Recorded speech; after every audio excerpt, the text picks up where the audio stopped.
This episode of the BREWtally Speaking Podcast is brought to you by On Point Pomade.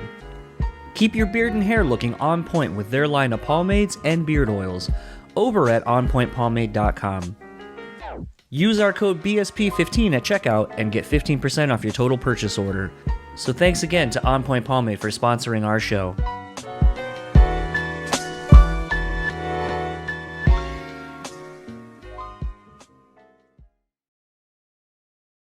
This episode is also sponsored by the Bean Bastard Coffee. Head over to thebeanbastard.com and pick up any one of their delicious hand-roasted coffees. Coffee lovers will also enjoy their hand-cut and handmade espresso candles and soaps as well. If you're in the Buffalo, New York area, head to their store located at 448 Elmwood Avenue. And thanks again to the Bean Bastard for supporting this show. The Speaking Podcast is proudly sponsored by Rockabilia.com. With over 500,000 officially licensed items in their online store, you're guaranteed to find something you need. Use our code BREWtally and get 10% off your total purchase order. Now on to the show.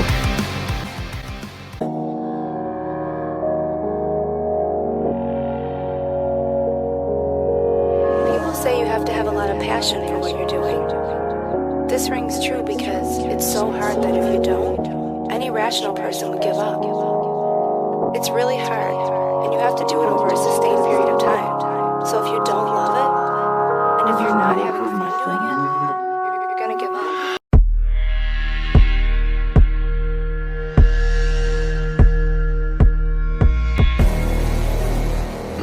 What's up, everybody? Welcome to another episode of the BREWtally Speaking Podcast. I am your host, John. This episode's guest is Matt Musty, and you may be looking at the name if you clicked on this episode, and you might be like, who the fuck is that?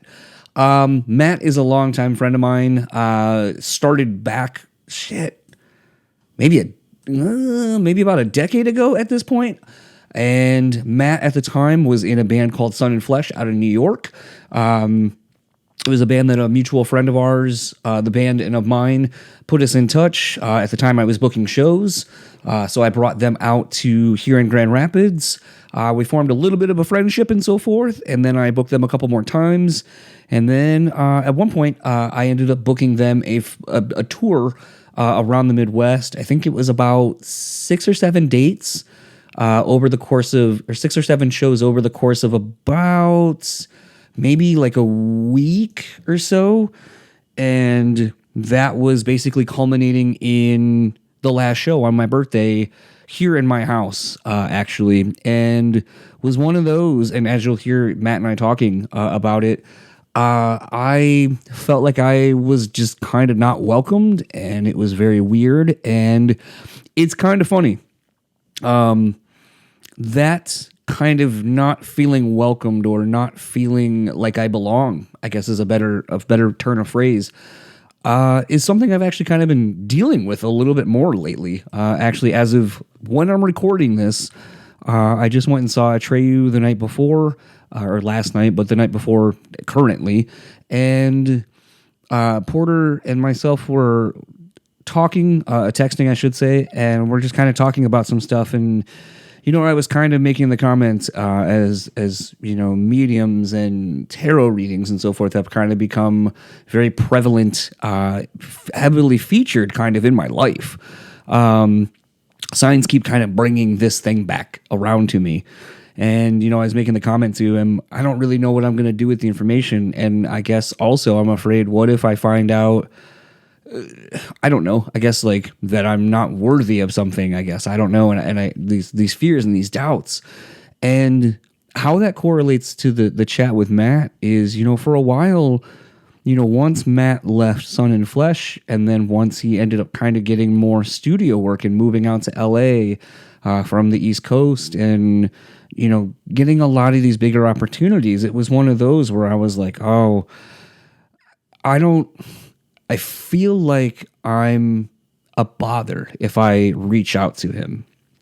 And then the other thing is too, with doing this podcast with some people that I know before I even started the show, I just have this weird thing where I feel like potentially the other person is going to feel like I'm taking advantage of our friendship or our relationship outside of a show.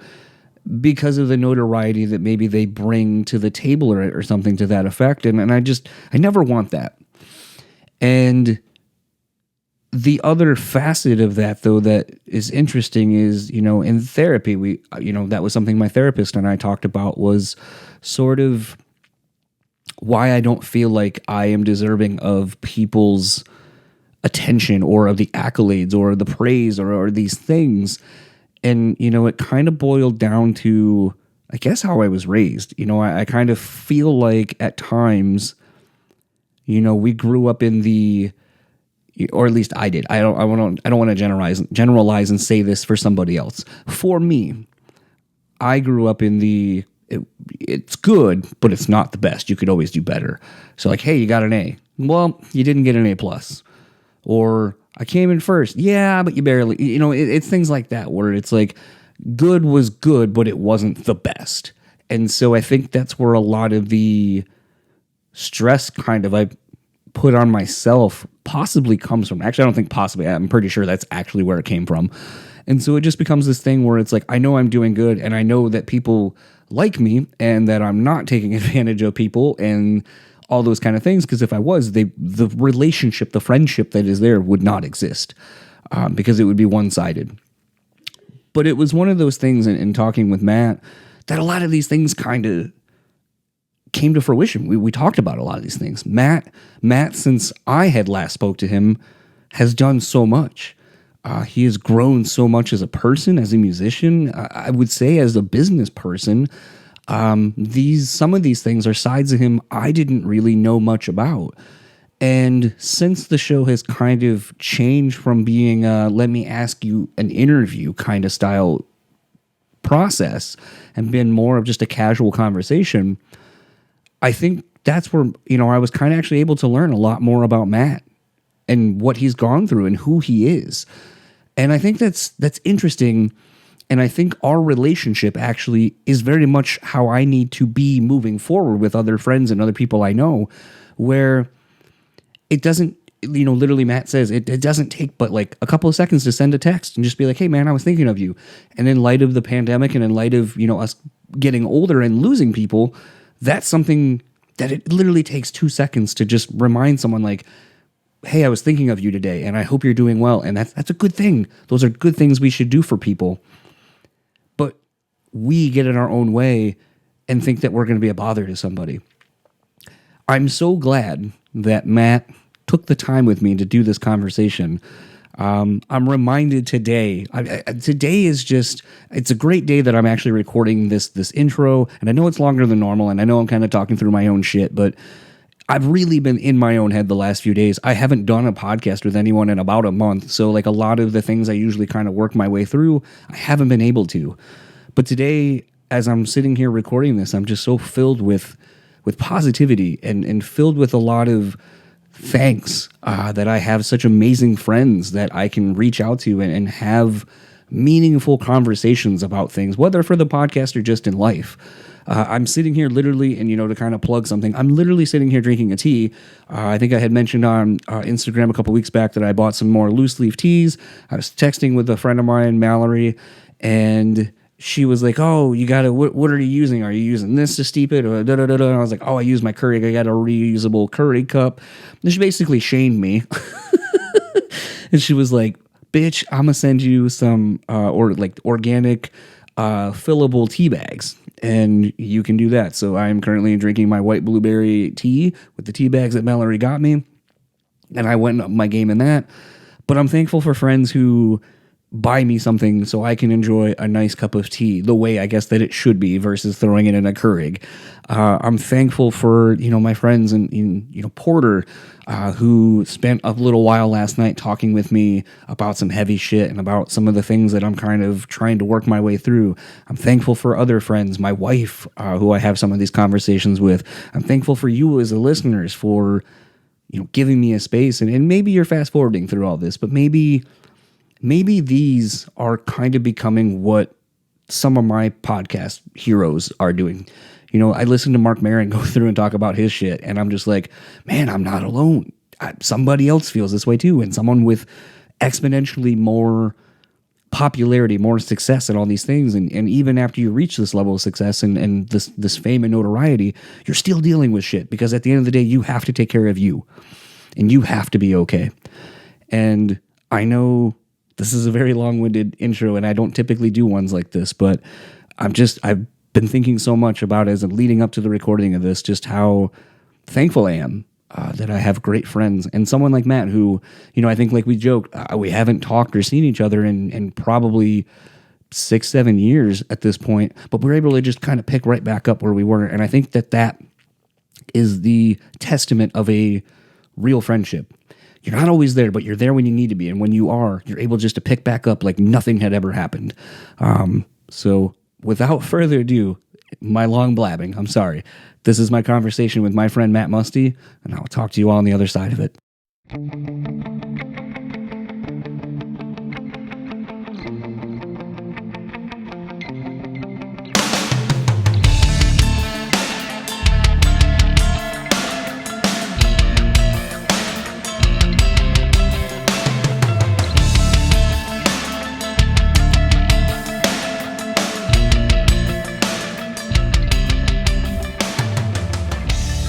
Go. Oh my God. Now I don't have to tell you that I'm recording. It just knows.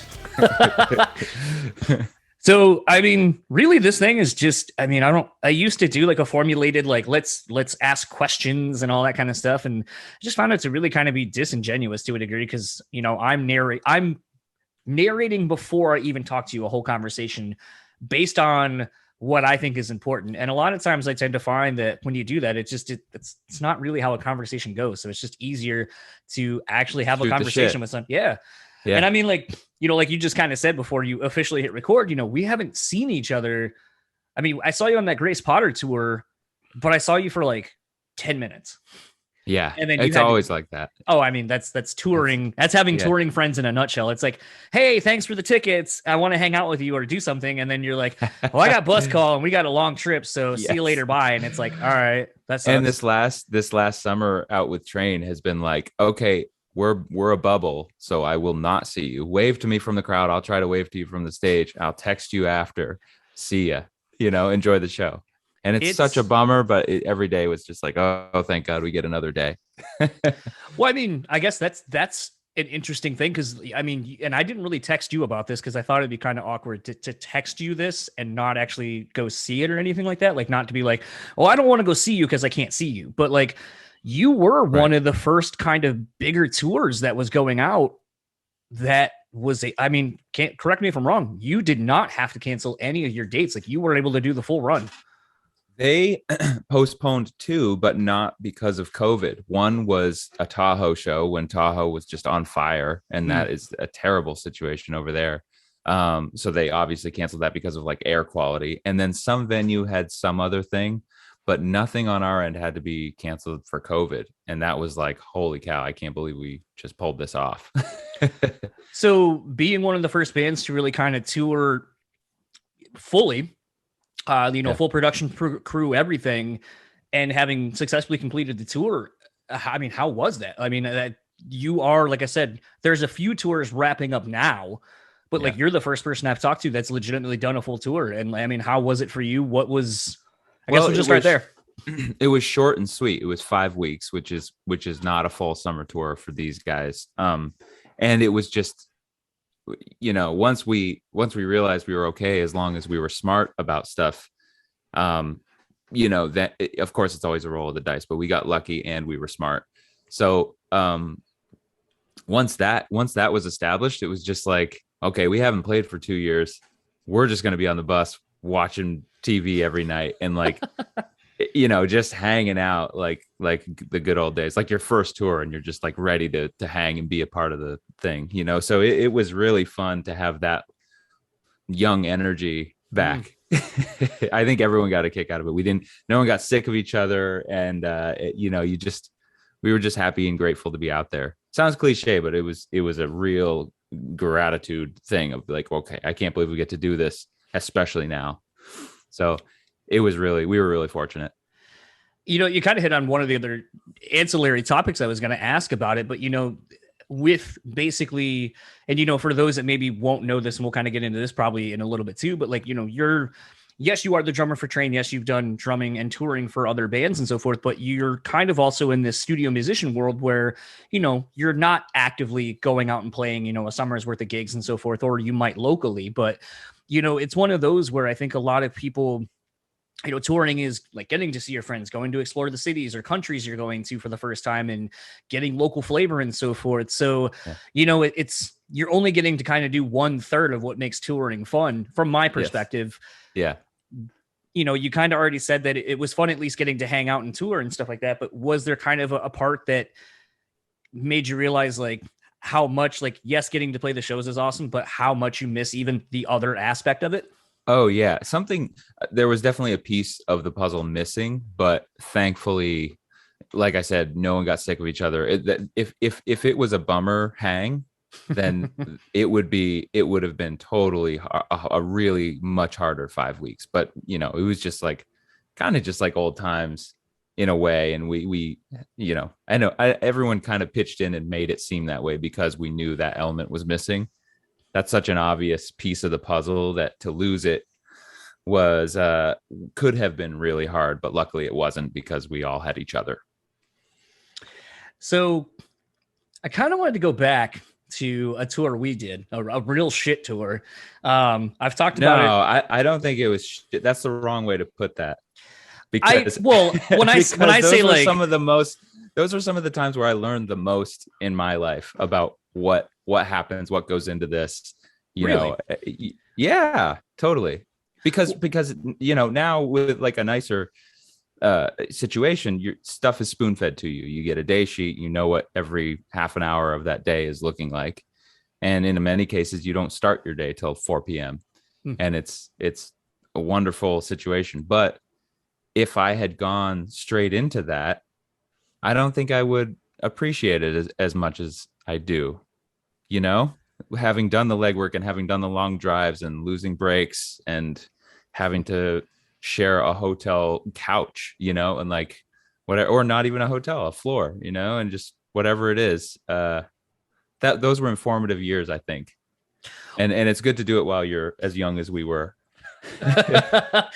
Well, I mean, I think the thing that was interesting about all that to me was, I looked back on it because sometimes it'll pull up in my time hop, and it was really recent because it was around my birthday that we went, like the week of my birthday, basically.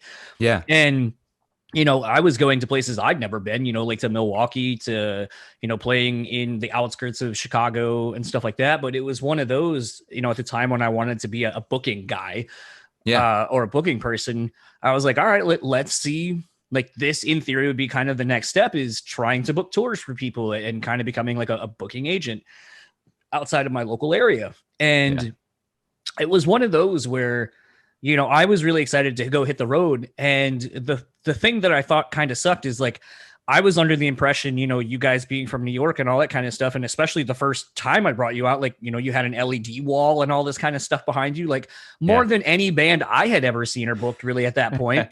So I was under the impression that, Sun and Flesh at the time was like this big fucking deal coming out of, the East Coast, out of New York, obviously having Melissa Cross kind of, championing you guys, having Josh Wilbur work on, at the time hadn't quite become the metal producer he's become, but you had a lot of pedigree about the band that you were in. And I know you weren't the original drummer. You and Ryan weren't the original rhythm section, right? But you were what was presented to me, like in the EPK stuff. And so I was under the impression like you guys were used to doing things like on a bigger scale and so forth. So to do the tour that I booked for you and then kind of tag along with you, I was like, oh, this isn't what you guys are used to. That was the perception I had. Well, that was like a little cart before the horse kind of thing, but traveling with an LED wall and massive amps and big drum set and the whole thing. But like, I think, the dynamic there was such that Christoph and Stefan were our cousins and are that band. And so my capacity in that band and Ryan's at the time was to just be sidemen, freelancers, which is where we were coming from. So these two worlds collided of like, here's a band, all for one for all. And here's guys who freelance. And that's just not the same attitude. And it was really fun because Ryan and I think he would say the same thing. We got to play something totally out of our element, and I got to like woodshed double kick patterns and different things and learn something that was completely different than my like Americana guy brushes at Hotel Cafe, Rockwood Music Hall, backbeat kind of just subtle songwriter vibe, to like hit heavy for the first time, really, and in a couple of big rooms and be like, wow, this is what that feels like, was really cool. So I mean, I love those guys. I still keep in touch with them. I see them whenever they're in my town. And I really respect what they do in that genre in general, because it's so foreign to me, but I've developed a real love for it, actually. And it's great. Well, out of curiosity, like, I know you and I had kind of talked, you and Ryan and I were kind of the three of us collectively, but the two of you in the band that I kind of really, I guess, gravitated toward the most during, that week run. And it was one of those where, getting to talk to you guys as more studio musicians, or I like the term freelance musician a little bit more. Yeah.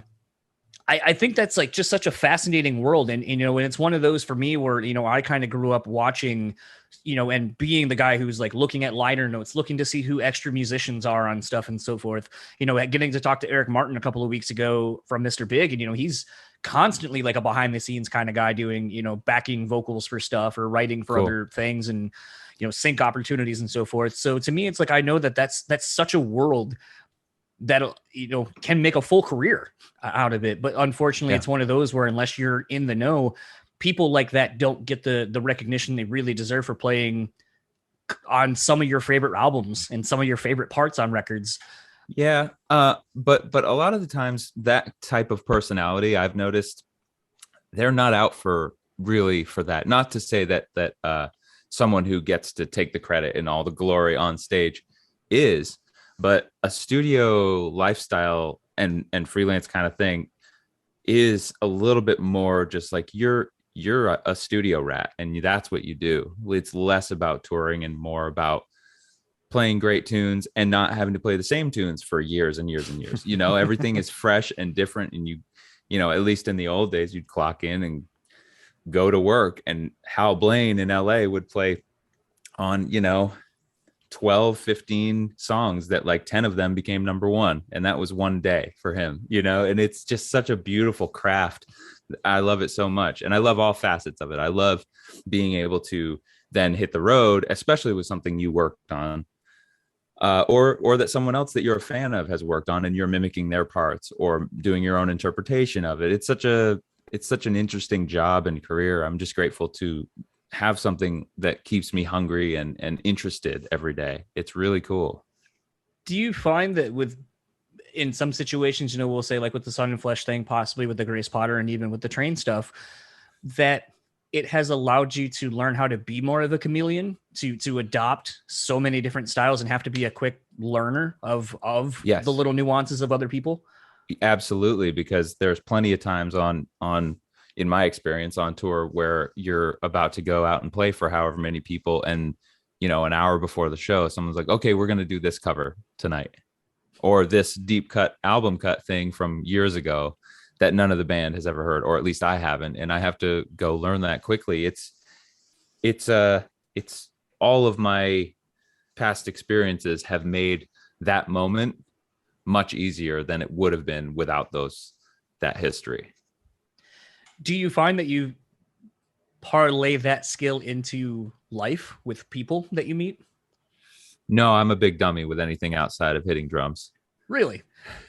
It just seems like if you would be able to sit there with music and so forth and be able to kind of pick it apart to kind of find your way through it as quickly as sometimes you may have to, or especially in a recording situation where it's like, all right, we're kind of thinking something like this is the tempo and go, that you would potentially be able to take that same set of skills and apply it to reading people or reading situations out in public. Yeah. I think some of it has seeped into real life. But it is, to me, it's just a different thing. Your craft, what's actually ironically, oddly more important is stepping away many times from music or just drums or anything, just like whatever you do, whatever you're obsessed with, whatever you've put your 10,000 hours into, step away from that so you can not be a big dummy with everything else in life. Because as important as I think drumming is and hitting things with sticks, it's really, what's more important is the life stuff. And to step away from it and put some more time into the other stuff is I think what gets you better at that. But there are parallels to your point. I think there are parallels. I just can't think of any right now. It's still early for you. I've been up and working for me. Well, hey, am I like the lightest hitting drummer you've had on this podcast? Because I saw you had the Poison the Well guy, Chris Hornbrook. Yeah. And I've run into him. I'm a fan of him. I don't think he would know me. I've run into him like with playing with Danny Harrison on festivals and different stuff. We were sharing some weird backline kit. But he's great. He's a monster and he hits hard. And I love his style. So it's funny, like, actually, these guys, the Heart or No Life at the time, they're not Heartsick. Yeah. So their drummer that they have now, because they've had like a rotating door of a few different drummers, but it's always like, well, we have this guy, their original drummer passed away sadly a long time, like almost a decade ago, I think at this point. And then it's been the guy they have now, Jake, and then they had Justin, and it's just kind of been a revolving door between the two. Like Jake all of a sudden can't tour, can't do anything. And then Justin's like, well, I got the itch to play, like, let's go. So they've kind of kept the consistent three, and then it's just a rotating drummer. But I always make the joke, and I've told Jake this recently, I was like, I swear it doesn't look like you're hitting hard at all, like barely hitting the kit. And I go, but it makes the noise, and I'm obviously able to hear it, but it looks like you're just like, but it'll be like, psh, I mean, psh, and it's weird. Without getting too far into the weeds here for drummers, like some of it is making it look like you're hitting hard. And like, especially with the cymbals, because they're bright and shimmery and piercing. And really they take up a lot of guitar real estate in a mix, just thinking on the musical, frequency spectrum. So you do want to, in a rock show and a rock band particularly, look like you're smashing those cymbals, but really kind of playing surprisingly light. And then your drums, your kick and snare and toms are heavier. So your left hand and right foot end up being heavy, and your right hand ends up being actually surprisingly light. So I think that's the trait of a great player, is that their instinct is to go lighter on the cymbals because they know what that does. It's just always funny because like I always gravitate, like drums are probably one of the first things I kind of pay attention to. And like if I'm listening to something for the first time, drums are probably the thing I'm going to follow most right away, just because I think it really informs everything else, me personally. And especially think in metal, because I think it kind of is the transitional thing, because a lot of times bass gets lost in the mix. So really, other than whatever guitar's doing, drums are kind of either leading it or, accompanying vocal patterns or whatever. Like it really is kind of informing a lot of what you're hearing musically. Yeah. So it's always interesting. And I think my interest in drummers is pretty diverse, but I also think that someone like you who's more in the studio side of things, I think you would probably obviously smoke me with my references, but a lot of mine are like, Tony Royster Jr. like is one of my favorites. Like, oh, he's blinding. I mean, it's as far as I'm concerned, he and I play two different instruments. Yeah, because it's an acrobatic, amazing and very musical thing that he does. He's excellent. I mean, just seeing him like in those videos on YouTube of him playing at like 4, and like the sticks are like almost as big as he is, and you're just like, how are you able to do all this shit? Like it's incredible. I know he's a prodigy. He really was. But some of us had to practice, even to just get good at 2 and 4. Yeah, I was gonna say, I think for me, like I tend to lean more toward like the pop hip hop people, just because I think they have to play around with so many different styles and subgenres within what they do, that a lot of it's just focused on your rudimentary like 3 pieces, your hi-hat, your snare, and your kick, and that's it. And then it's just figuring out from there. I mean, just watch Questlove. He's the dude is his own genre of music. I mean, it's not, if you saw it written out, there's not a lot of ink to what he's playing, but no one can make it feel like he does. There's a lot of unspoken stuff that you really can't teach. Well, I think, and even to kind of answer your question about Chris, Chris, when we talked, he's like, yeah, Poison the World's cool. And it's fun, doing these anniversary shows and seeing people, go ape shit during the stuff. He goes, but I like, used to go see them. Hell yeah. he's like, I'm so far removed playing wise from that. Like I'm light years ahead of that. And he goes like, it gets to the point, talking about doing the stuff with Danny Harris, kind of even doing the stuff he's doing with Greg from X Dillinger Escape Plan. He's like, I'm doing so much new stuff and better things playing wise from a technical perspective that it's almost harder for me to go back and then have to be like, all right, I got to get my double kick patterns going again. And I got to get good at that again.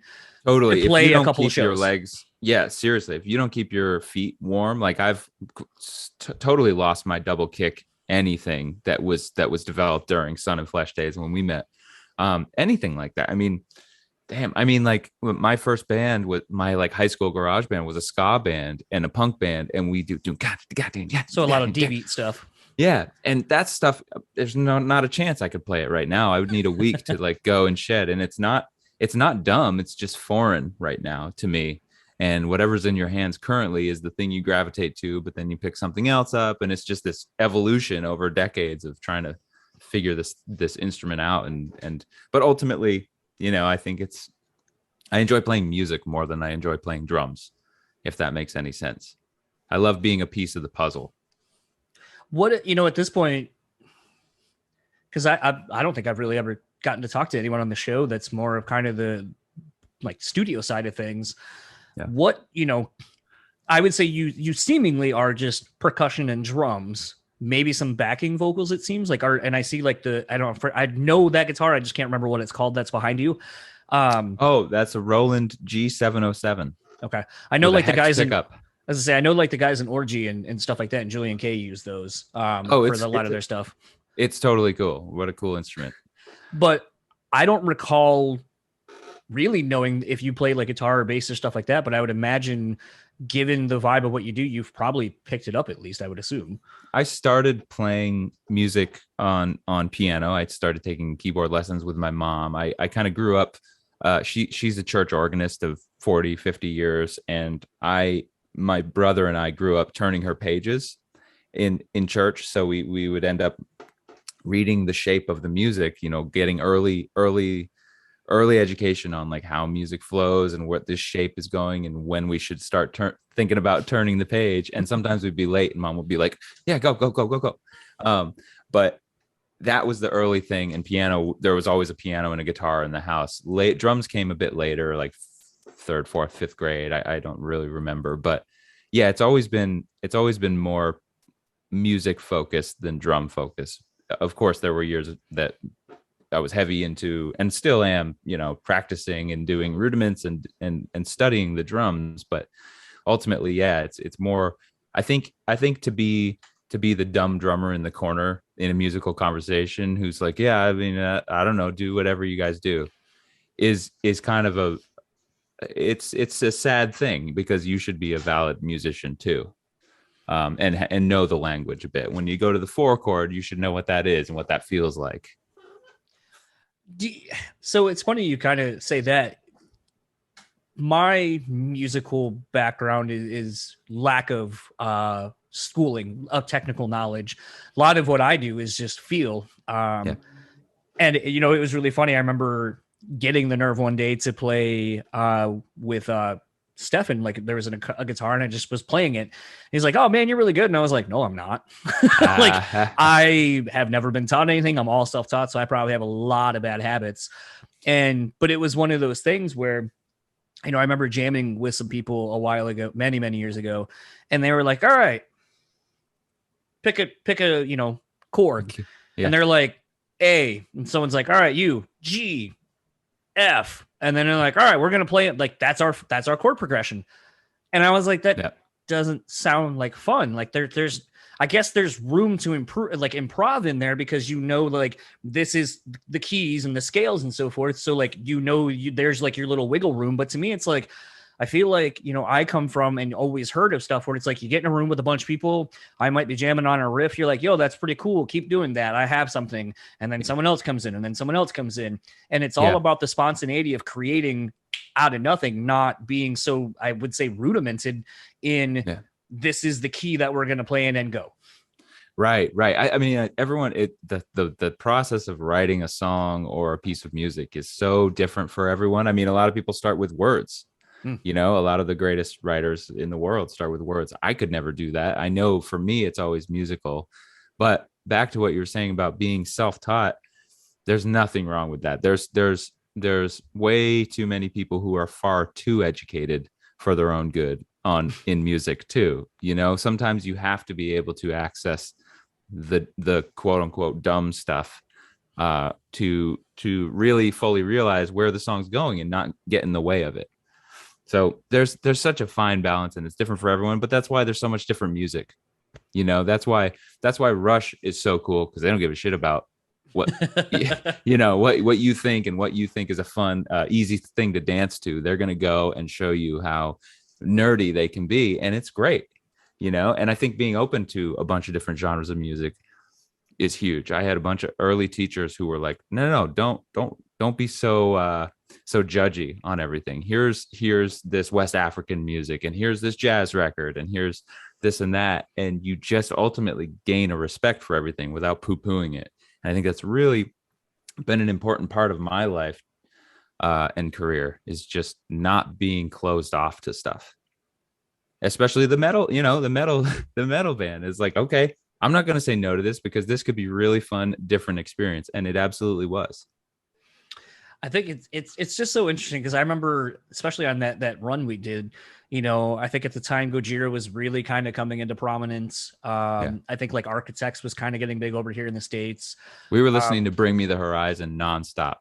I remember that too. Yeah. And it was just kind of weird, because it's like, you know, it was interesting to watch how all of you were taking it in, because a lot of it was literally new, like had music that had just come out, so no one really knew it at the time. But it was interesting to see how the four of you collectively were taking it all in. Like you and Ryan would talk about, oh, it's really cool how like the sound of this is like, listen to how big like that drum, like the toms on that sound, listen to how the mix sounds and all this kind of stuff. And then, you know, you have Stefan and Christoph who are like, oh, that like that arpeggiated da da da da da da, like from another more technical side of things, or you know, that's cool how this tail riff leads into this or whatever. And it was just really interesting to kind of sit there and listen to you all dissect something. And I'm just kind of going like, yeah, man, that's a slamming ass song. Yeah. I mean, you do have to get into the weeds a little bit to then mimic and find your own way in a similar sound. But those two, Christoph and Stefan, were really just living that life and living and breathing that music, and that kind of dedication to the genre and to the sound was really what led the way for me and Ryan to be like, well, we can pick up something from these guys. And this is incredible to just see them demoing up a song that sounds finished, you know, and you want me to replace those drums? I think they're fine, but yeah, I'll do it. That sounds great. And we get to meet Melissa Cross and whoever else, you know, like really cool. What a great experience that band was to me. I mean, I was living in New York at the time. We were in our own like kind of individual miserable states of existence, because we were young and in New York. And for me, I was doing everything wrong, because I always did want to be a freelancer and a studio guy. And I was a sponge during that time, just learning and getting no sleep and just absorbing everything about that city and working hard in an early job and like kind of just figuring it out post college, post, you know, education, safe space. It was the first feeling of like, okay, I got to make this work. If I want to be a musician, I got to figure out how any of this works. And so you caught me at a pretty early stage that was really, really interesting, really fun, and everything in between. Well, I feel like that's the interesting thing sort of about, you know, because I was going to text Ryan the other day, because he doesn't post on social media a ton.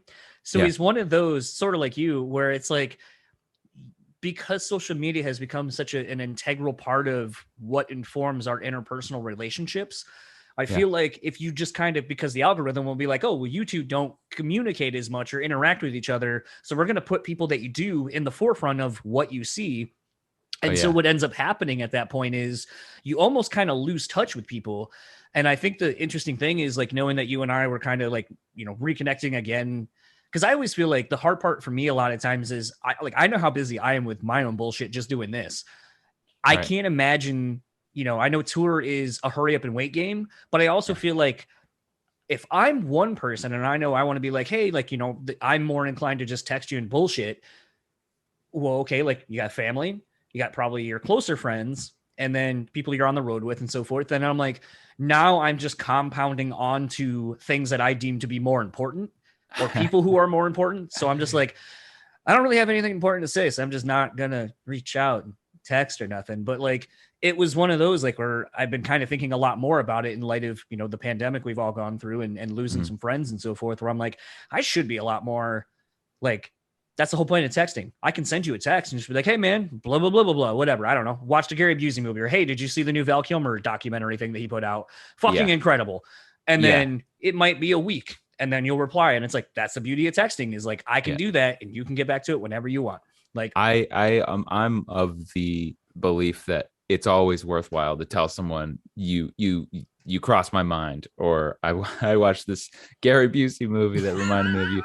Because those are good times, and like it's fun to be reminded of that, and like I don't know, it's fun to be thought of, I think, on a human level. So I'm always of the thought that if you think of Ryan, you should reach out to him. I saw him last week. We both live in LA now, and he's got a luthier business that's great, and he's really doing some amazing things with his life. And so I don't know. I think it's always we'll pick it up where we left off, even if it's like it's been probably 100, 200 years since we've seen each other, but it's like, it's like yesterday.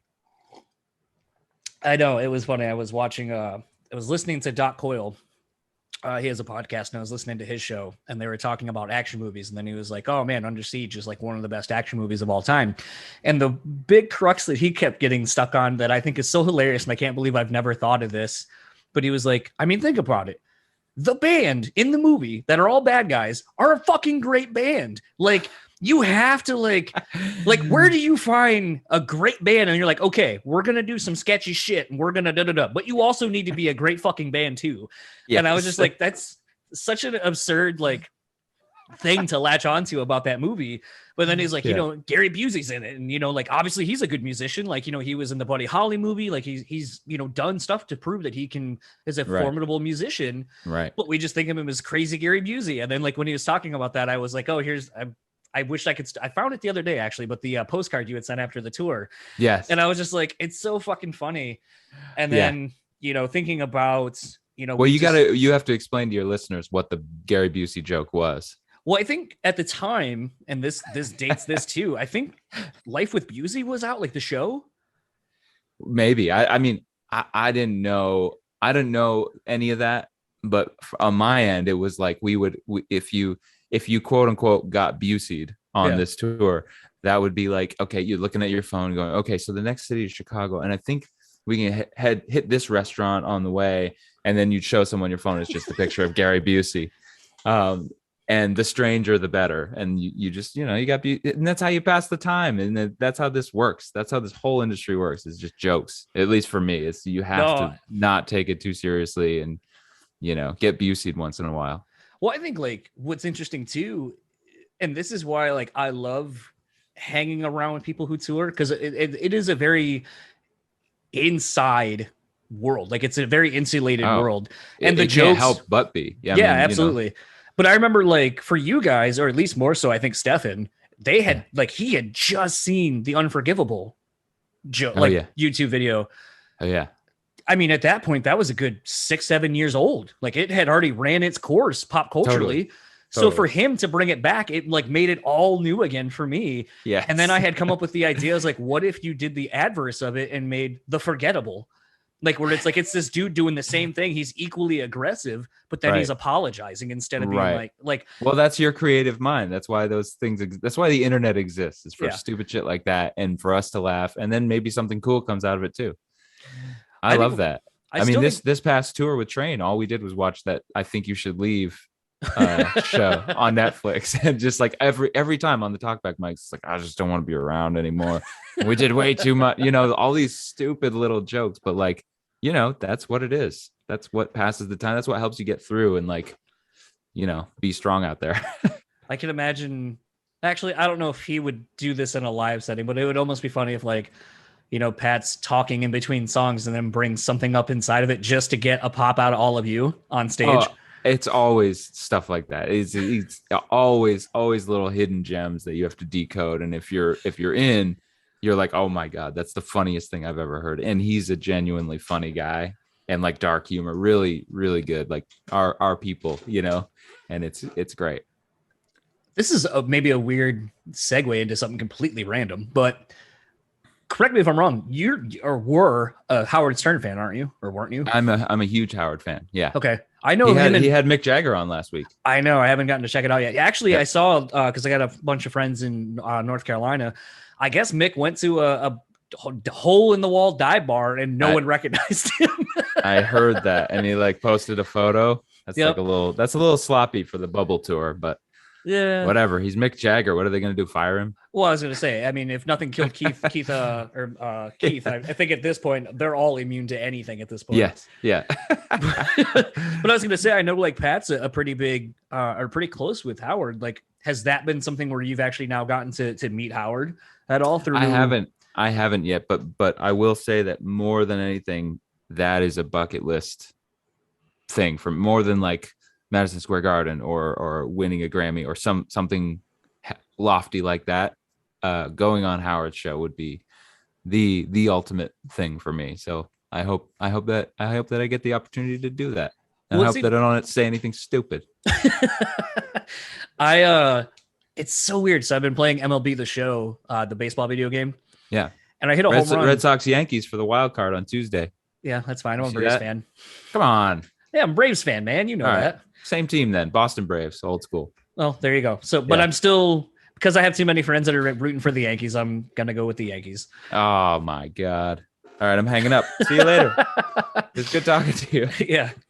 Well, I mean, the Yankees, I feel like the Yankees are actually kind of almost akin right now to like the Braves, where it's like they have the pieces, but I know at least for me, the last 4 years, I've been like, we'll have a competitive team starting around now. Yeah. So the last 4 years where it's actually been, we've made some deep playoff runs and being a game away from the World Series last year, losing to the fucking Dodgers. Yeah. I was like, gravy for me. Yeah. That and I just love shit talking Yankees fans. Oh God, I love that. Same here. Something that, equally as interesting, and I feel like you're able to talk about this a little bit more. I've talked about it on the show, now that Bridget and I get to travel a lot more and getting to experience different areas and so forth. So like, we've spent time in the South, gone out East, or I'm from out East, going out West, living in the Midwest. You being from the East Coast and now living out West, like how was that for you transitionally? It was great. I mean, after you and I met, I was living in New York and I bounced around a bit. I ended up in Nashville for a couple of years, and that's where Grace happened. And that led me here because I started dating her assistant, Allison, who we lived together in this place in LA. And she lived in LA. So when that tour got over, I was like, well, okay, I'll pack up the car and move to LA. I got, I'm living out of a suitcase anyway most of the time. So, and then when I got to LA, other things started happening for me. And the East Coast thing doesn't really, there's a ton of East Coast representation out here. There's a ton of guys. And like when you meet someone who likes Howard or likes the Red Sox or, whatever it is, you can connect on a pretty solid level. And it's nice to have some taste of home out here. Mm-hmm. But really this is home, and it's comfortable for me, especially touring a lot. I just saw my parents a week ago in Boston because we had a show in Boston, and they came down, and I'm from New Hampshire, and it was a few hours drive for them, but really in the grand scheme of things, it was like, oh, we got an extra hang in this year. That's great. Like what a cherry on top, because we haven't toured forever and haven't seen them too much. So. Yeah, I would like, it's been weird because like a lot of people will be like, oh, so when touring started coming back, a lot of people were like, don't ask for fucking guest list, da da da da da. Right. And then, I'll get like a text like, hey, you coming out to this show? And I'm like, yeah, I was thinking about, I was going to buy tickets or whatever. And they're like, no, you're good. And then it's like, well, we can't hang though. And then I'm like, all right, well, now that 3 hour drive each way becomes a little less like I want to go do that. Cause I'm like, the show is whatever to me. Like I could I can catch another show. But Yeah. it's more the hang that I'm looking for, because I'm like, yeah, like you said, like it's maybe 1 to 2 times I get to see someone throughout the year, and only for 20, 30 minutes potentially. But it's made it kind of interesting just to kind of, I think, see, I feel like to kind of really see how solid the friendships really are. Like, because I think that's the interesting thing is, a lot of people are like, oh, and I don't think you would probably maybe quite understand this from the same perspective as me, since I'm not in a thing where I'm showcasing a talent that is bringing people to me necessarily. But, it's always a lot of people are just like, I don't know, like, why you would go, like, I drove 3.5 hours to go see a friend in Detroit, and they're like, so how was the show? And I was like, I don't know. I didn't see the show. I stayed in the lobby because he was TMing, but he was also running merch because like their merch guy was sick or something. Right. And they're like, so you just hung out in a lobby? And I was like, yep. Watched a Yankees game with him and bullshitted and had a fun time for like a couple hours. And then I went home and that was that. And they're like, that sounds so boring. Like you missed the fun part. And I was like, no, the fun part is actually what I went to go do, which is hang out with my friend. The show is secondary. Yeah, totally. I could see that. Yeah, absolutely. I mean, ultimately it's about, I don't know, life. That's life stuff right there. Concerts are fun, but like friendships are better. Real friendships. Were you, so like, I know for me, I went to go do some interviews for the Kill Switch August Burns Red, like the Torch tour here in town. And we were like an hour between two of the interviews I did. The news of, the West Coast basically shutting down with COVID and all that kind of stuff had started, and then gotten obviously very serious to where by the end of the night when everyone, like the show was done and all that, and I'm saying my goodbyes because I'm like, oh, I'll see you in a week because you guys are going to be in Detroit. And then it was, we don't know, like, because all the West Coast stuff's starting to shut down. So I don't really know how we're going to do that or route back, because if we can't go out West to then come back, like, what do you do? And then literally the next day, the whole country shut down. Oh, it was so weird. Do you have a story like that? Like, can you kind of recall where you were when like everything happened? Yeah. So Train was working. It was like what they do every year is they'll do a bunch of a big summer tour and then a bunch of private shows. So we were coming off of, and every other year they do the Train cruise out of Miami. So it was about Valentine's Day, like mid-February. We went and did the cruise for a week. We played a private show in San Francisco, which was a hot spot. Vail, Colorado, which was a hot spot. And then we did the cruise. We played Mardi Gras, which was, but like ended up. I missed you by a week. So this is about a month's worth of shows, right? And so we're flying everywhere and on a boat, and me and Jerry ended up in Seattle with Pat writing, and that was ground zero at the time. And that was around March 11th. And by March 12th, he was like, the National Guard's coming in, you guys should go home. and then clearly everything happened. And the weirdest thing was seeing every date in the calendar for that year moved one calendar year later and then bumped from there. So it was just so weird. No one came out of this the same person as they went into it. Not even close. No, I know. I ended up going to therapy during all of this. Yeah, it was interesting. And I joke now because, I can make the joke, but it's like, I think that's how I've dealt with a lot of stuff is just humor. And, I had to put Allie down. I know you met Allie. I had to put Allie down literally the first day of the new year. Oh, sorry to hear that. She was a sweetheart. Absolutely. But I joked, I was like, well, in hindsight, she knew that this year was going to be fucking garbage. So she got out when the getting was good. She knew they have an instinct for this. Absolutely. So it's like, I can joke about it now, but totally. It's one of those where it's like, I think a lot of us just kind of realize that some of the things maybe we didn't have time to deal with or would kind of be able to put off. Now we couldn't do that anymore. And I know, like, for me, the one thing I said throughout the whole thing that was really nice is I at least had this. So I still had the social interaction with people, whereas a lot of people didn't, but I saw what it was starting to do to a lot of people. But it's one of those where I think it actually affected this show for the better, because it made me just want to do something more in the moment and just free flowing, as opposed to, like I said, just something so structured. Yeah. Yeah. It's nice to just catch up as friends and have a real conversation. We ended up driving from LA to Ohio to Cincinnati, where Allie's from, and ended up spending the better part of 3 months there because we're like, this is the year to do it. I mean, no one's getting any younger, and let's spend time with your family. And I actually continued on to New Hampshire for a couple of weeks and got to spend a real hunk of time with my folks and my brother and his wife. And it ended up being the year to do that. You know, some things became less important and other things you realized became way more important. Something that was kind of a big shock for me, and we'll kind of slowly start wrapping this up because I know you got your friend coming soon. Thanks, buddy. Yeah, that's part of my job of being professional. I got to keep track of time. Look at you. You've come a long way, my friend. Keeping track of time is something that I've gotten a lot better at now. You know, something that was kind of really interesting to me and a very, like, I don't want to say eye-opening, but just kind of like a very, like, proud of you kind of moment was, you know, at that Grace Potter show, I hadn't seen you probably in a good, like, 2-3 years at that point, I think. And I remember Bridget and I were just like, man, Matt looks really fucking good. And, you know, you had lost, I mean, from what I would consider, like, it seemed like you had lost a good, like, almost half your weight from when the last I saw you.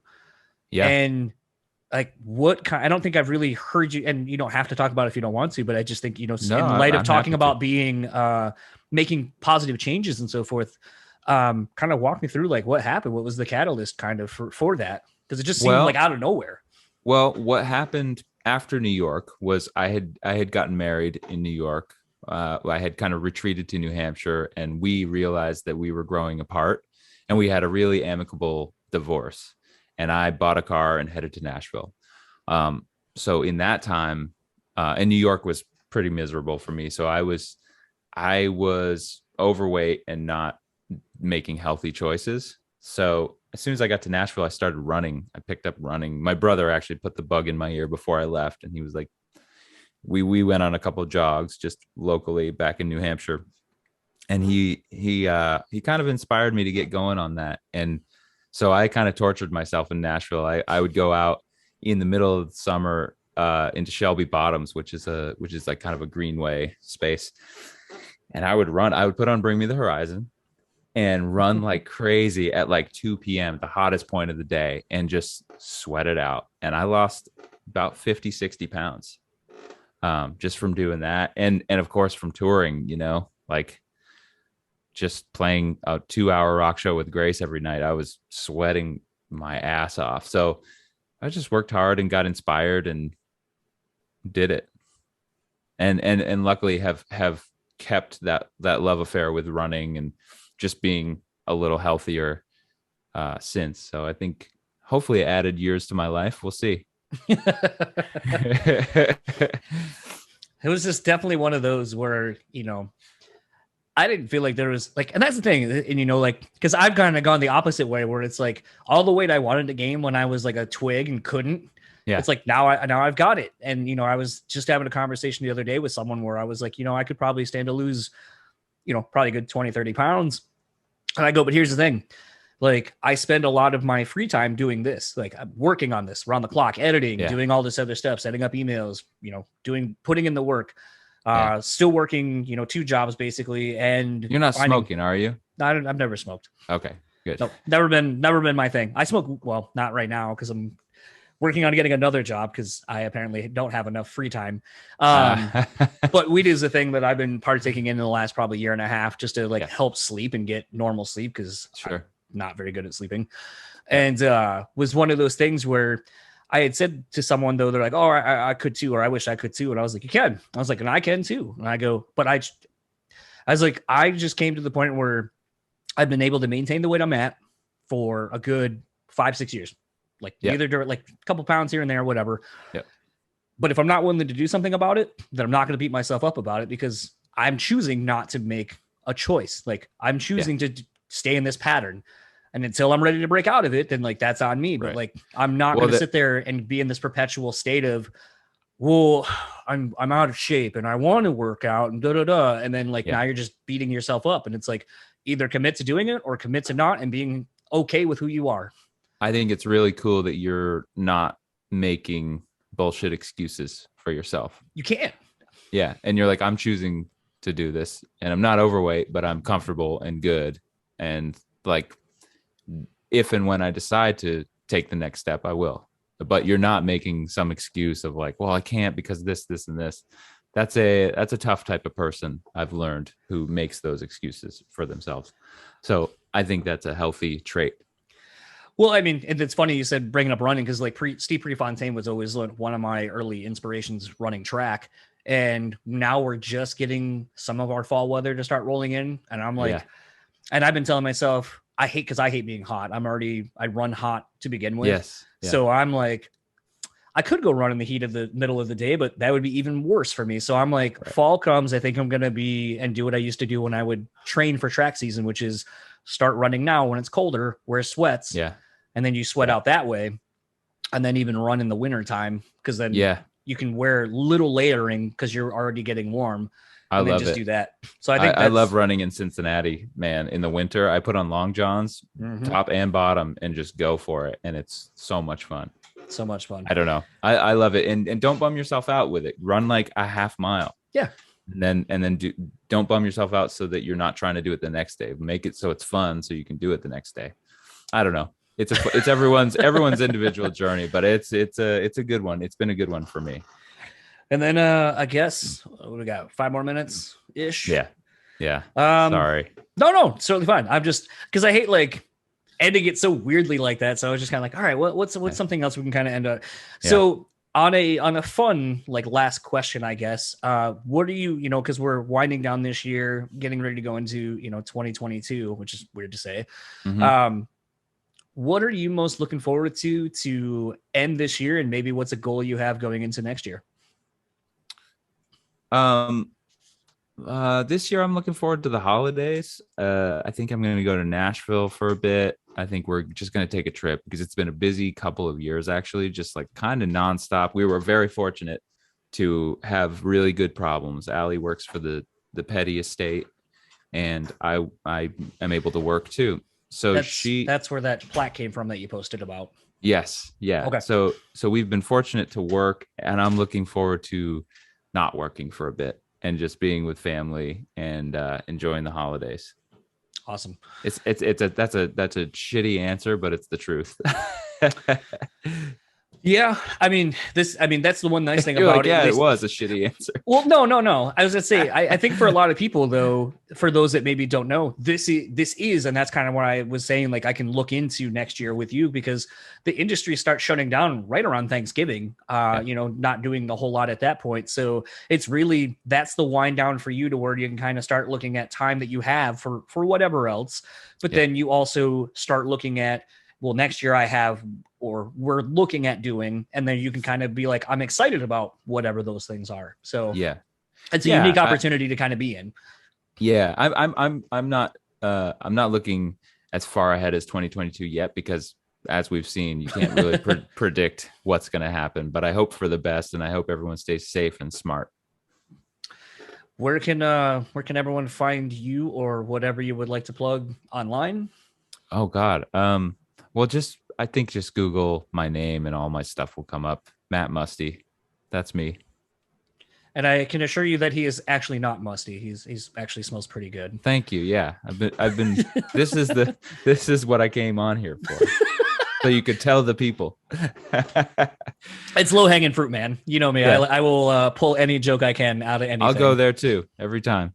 I'm glad. Well, it was really good catching up, and hopefully we'll see you on the road at some point. Yeah. I'm going to say probably next year, and then we'll actually get to hang and totally. Maybe if it's in Chicago, grab a pizza again. Let's please do that. Thank you so much for having me on. Absolutely. Yeah, man. I think I just hit end. So that was my conversation with Matt Musty, again, of Train and a lot of other projects.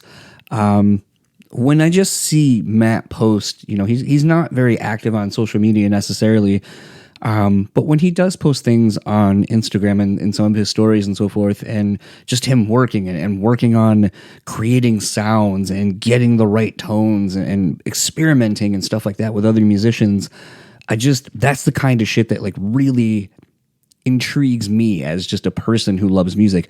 I love being able to see somebody who's so passionate about what they do, but just passionate about the art of creating, and to be at one of the highest levels of doing it. You know, I often make the comment to a lot of friends when talking about music, and I think I even said it in the chat with Matt. You know, studio musicians are some of my favorites because, you know, they're the people that literally are making the songs that you come to love from some of these solo artists. But more times than not, they're not the ones that are getting the accolades necessarily. And sometimes they're not even the ones that go out and actually perform the songs that they wrote. You know, that's left up to a live band of hired musicians or whatever. But it's one of those, like, I was actually just looking at my time hop on Facebook the other day, and it was talking about, and as we talked in the conversation, you know, the guy from The Voice, the drummer for that, and dude's a fucking beast. Talking about Tony Royster Jr., you know, talking about drummers. I fucking love it. I mean, music is something obviously I'm very passionate about, and to be able to share that with my friends, I think is just something. It's kind of a universal language that can appeal to anybody, even if, you know, like Matt said, you know, I wasn't versed in hard rock or metal, so it was a challenge for me to play some of the Sun and Flesh stuff, and, you know, looking back on that time of touring, even as shitty as it could be. It's one of those, like, I mean, you could literally hear me say it. It caught me off guard to hear him say, like, I'm really proud and fortunate to have those memories and those experiences, doing that tour with you and the Sun and Flesh guys, because now that I get to tour at the capacity that I do, and, you know, everyone kind of has the stories of, you know, the come up and the sacrifices and dues they had to pay. You know, I have those same stories. And it's weird. At times when I do this show, sometimes I feel like I come across like I'm trying too hard to explain the things I've gone through, the things I've done that allow me to talk to some of my friends and talk to some of these guests in a capacity that shows that I'm not trying to one up or, you know, be with someone, but just like that I understand that I come from a little bit of this, and I have personal experiences that I can pull from, or some secondhand stories and so forth from others, from just learning. And there's been a meme going around, and I hate to call it a meme because I feel like it actually lessens the importance of the message contained within this image, but it was one going around where it basically states, if you're telling a story and then I tell you something similar of my own experiences, that's not me trying to one up you or make you the focus on me. That's me trying to explain to you that I understand what you've gone through and the things you are going through, and that it's kind of a connector. It's kind of based on empathy to a degree. And I feel like that's what I constantly am doing. Like, every time I see that, I'm like, fuck, that is what I do on this show constantly. So I don't know. Sometimes like I said, I haven't done a podcast in like a month. I haven't really talked to people in about a month on any kind of recorded medium to kind of work through my own shit. But this is definitely kind of something in light of the holidays, in light of, you know, people getting together, family, you know, thinking about what you're thankful for and all those kind of things. It's just something that I'm very, very much thinking about a lot. And like I said, it was so serendipitous when I kind of realized this week, as I'm preparing to do this intro and outro and get this episode built, that Matt was going to be the episode that was coming out. And it's like, this just really kind of encapsulates a lot of what I've been thinking about and going through personally. So again, I know this is super long-winded, and, you know, for those that are only coming to potentially hear the conversation I had with Matt and are skipping through this or whatever, this isn't typically how these go, but I think maybe they should be. I think I should be a little bit more honest on this platform and kind of talk through some things and kind of showcase that, you know, the things I'm thinking and eventually say are maybe the same things you're thinking and going through. And sometimes I feel like when I hear other people going through the same thing, going back to the intro where I said, you know, having and hearing Mark Maron go through some shit, or hearing Kevin Smith talk about shit he's gone through, and it's like, oh, it makes me, like, I've had those problems. I had that same issue. Okay, it's not just me. So it becomes one of those things where sometimes I think hearing other people vocalize the same things, I think allows us to feel less isolated from other people based on our feelings that we have internally. All of that said, huge thank you to Matt for taking the time. As always, the dude is always super gracious, and he is one of my favorite people. I wish we were a lot closer so we could hang out and grab coffees or teas or something like that, or perhaps even a whole meal of food, if you get that reference. And this is where we plug all of the socials and so forth. So if you would like to keep up with Matt, I'm actually just going to keep it real fucking simple. Just go to mattmusty.com. That is literally the landing page for everything he has done. You can see the songs that he's worked on. You can see behind the scenes stuff that he's worked on for different stuff. I think there's a video up there of him working on the Christmas album, her Christmas song with Gwen Stefani. It tells you all of his songwriting credits. And then even the links to his Instagram and his Twitter accounts, which are just simply at his name. So simple enough. If you would like to keep up with this podcast, even easier. BREWspeakPod.com. It's the landing page for everything this podcast. Pretty much you can find us anywhere on the internet, interwebs, YouTubes, whatever the fuck. We are there. And for the BREWtally Speaking Podcast, I am John, and I will see you all next week, where our guest is Vicky from The Agonist. That was a really good, lengthy chat as well. Looking forward to getting into that one with you all. I'll see you next week. Sucked. Oh, that fucking sucked. Shao Kahn, what'd you think? That was pathetic. Yeah. Yeah. Coach, what'd you think? Okay. Okay. I mean, I knew it was going to fucking suck, but I think those guys were a little rude. Austin Powers? How about new? Okay, I thought we were going to get the Austin Powers vote. We did not. John, use that for your podcast. It fucking sucks. But you knew what you were getting into. It will result in less listens. You're going to see a decline in listeners if you start the show with that.